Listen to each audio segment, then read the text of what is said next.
Hey, come here. Do you hate the word cinematic? Well, in this video, I have 3 huge tips that are gonna help you make your videos, you guessed it, more cinematic. Let's get it. What's up, y'all? Tight Shirt Terry Wolf, and I'm back for another video. Hope you're having a fantastic day so far. Hey, remember to be thankful for your life today because you did not have to have that on with the meat potatoes. I got 3 huge tips for you that so many people don't consider when creating these narrative, cinematic type pieces for YouTube, Instagram, all that stuff. Things I wish I would have known a long time ago. The first thing I want to talk about when creating these narrative, cinematic style videos is sound design. If you were to walk around life and let's just say you couldn't hear, and God bless all the people who unfortunately are not able to hear, but as an able-bodied hearing person, imagine if you had to walk through life and you could not hear any type of cue about what was going on around you. Imagine if you went to the forest and you couldn't hear anything. This is a clip from my video called Purpose when I went to Iceland 2 weeks ago. Super inspiring, motivational film. It's only 3 minutes long. It's got a ton of dope footage in it and a great, powerful message. So I encourage you, if you need an uplift or if you just want to watch something dope, hit that video up there after this video. But this is a small section. It's about 40 seconds. Some of them are drone clips. The other clips I just didn't have good sound. But anyways, I'm going to play it with no sound.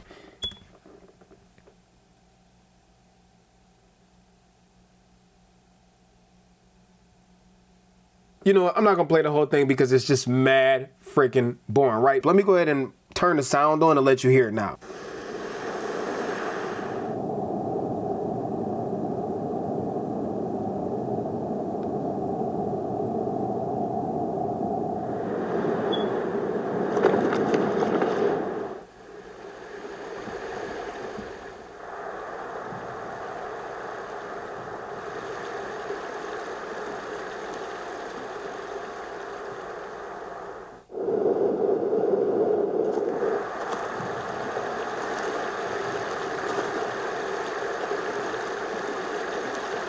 Okay, so you catch my drift. So I use sound to create atmosphere. These clips would have been completely boring and lifeless if I had not taken the time to go in to add the sound to it, and especially for people who make drone videos because the drones don't record freaking sound. So step 1 to sound design is imagine yourself being there. What sounds would you hear?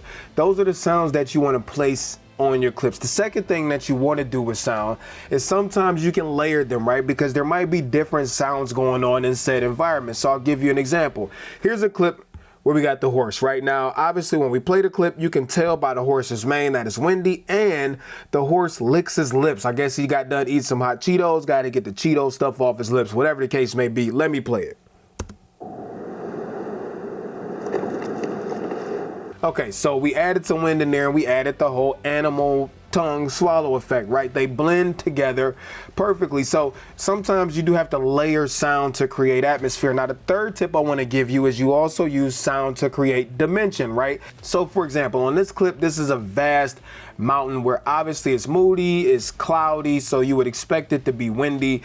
We don't want to put a loud sound in here because we're far away from the mountain. We're using a drone probably a half mile away, right? So you can hear how the atmospheric sound is not in the forefront, but it's in the background. Let me play it.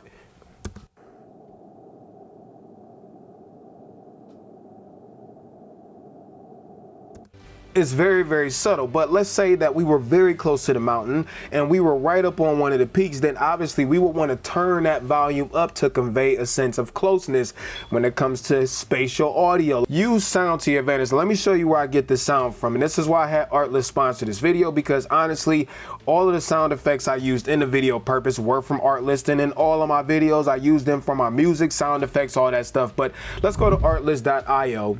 And then go to sound effects right here.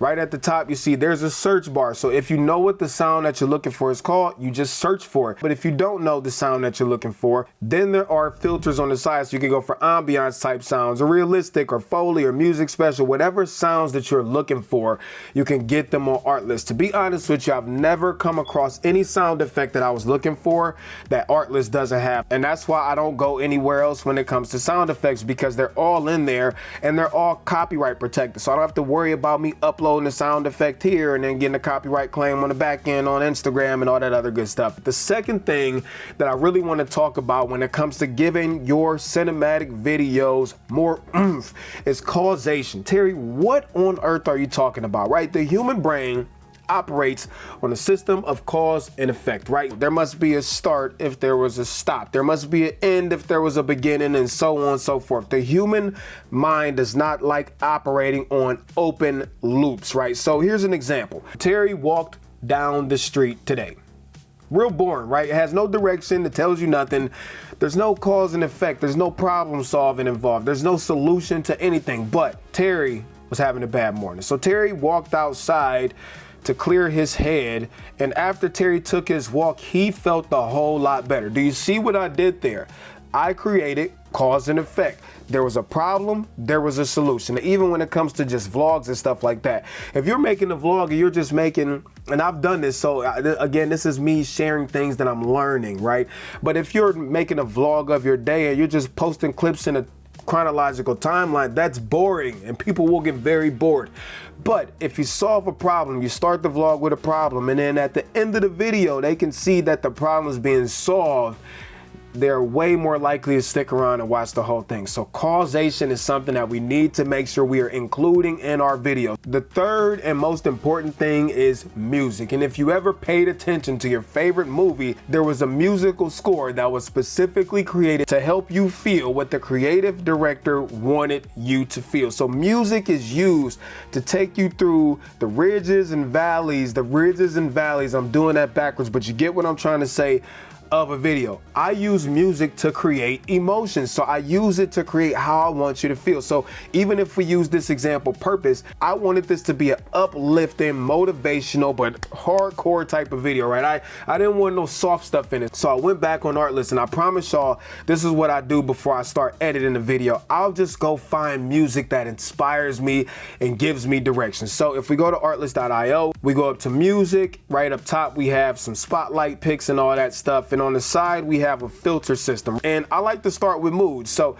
again, this video, I know I wanted it to be uplifting and epic and ethereal and powerful, right? Well, look at my first three filters right up top: uplifting, epic, and powerful, right? If you go down, I could have used serious or dramatic, but those three were enough to find the songs that I found. And what I like to do while I'm cleaning up or getting my studio together or preparing to shoot or whatever the case may be, is I like to just let the music play and wait for something to grab me. And I'm like, ooh, that's the song that I want to use. Sometimes you can use more than one song to convey how you want your viewer to feel. So in this video, I knew I wanted it to come out, you know, firing on all cylinders. I wanted to have a bunch of quick flashes of video clips of Iceland. So I found a song and listened to it.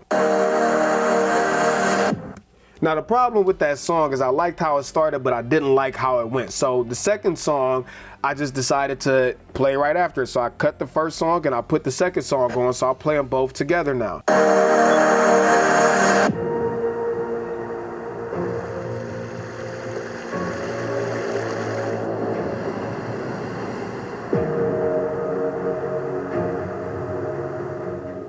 So now you get a visual of how all of these three pieces work together. Causation, you'll have to kind of watch the video to feel it, but the sound, the music, and causation all work together to give you a cohesive piece to deliver to whoever it is watching your video. So those are the three things that I like to base everything off of. Now, there are many, many more tips that you can use when it comes to lighting and, you know, all angles and all of that stuff, which we'll get into that in a different video. But I do want to show y'all the rest of Artlist real quick. Again, all of the music is curated.